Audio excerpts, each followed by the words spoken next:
So, hello, what's up guys? So, for today's content guys, no, magre-repost tayo ng content namin na isa sa mga content namin, no, na actually is na-upload na namin to sa YouTube namin.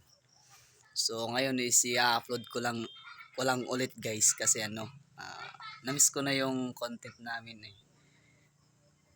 Di na kasi nag-work yung content namin guys kasi may pamilya na yung mga kasama ko, ganun. Kaya i-repost ko na lang yung content namin na ginawa. The best kasi ito yung content na ikasuko. Charot. Sa mga kasama ko nga pala, shoutout sa inyo guys.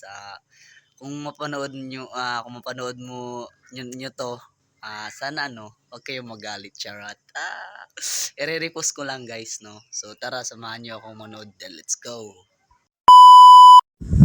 Si Petrobe, ikasuko. Wow! Ikasuko ba sa pusel? O ikaw kung tirhan?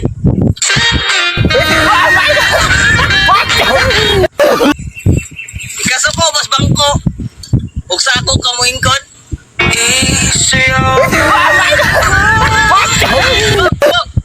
Ikasuko ba si mong mama kung ikaw ang paputan? Iganap ka ba ikasuko ba sa bata kung ikaw na po akong bibi? Baby ko ikasuko ba sa injection o sa ako ka magpa-inject?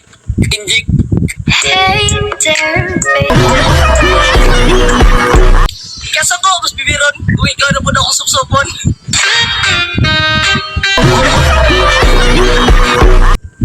Ikasuko kasi mahigdaanan kung saan ko ka mahigda. Hi, ikasuko ba sa inyong kaguran o kung saan ko ka magpakagod? Ikasuko ba sa popcorn kung imuha na po akong usapon? Sana all na ay uyag ito sa gawas na matahal pangit ka. Ikasuko ba sa barbell kung ikaw na po ng karsahon? Ay, baby,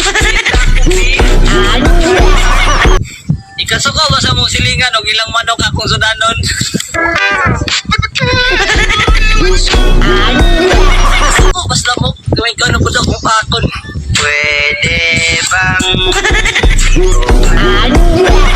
ikasuko ba sa barbecue ikaw na po akong tuhugon? Lagay na ba na ako nakita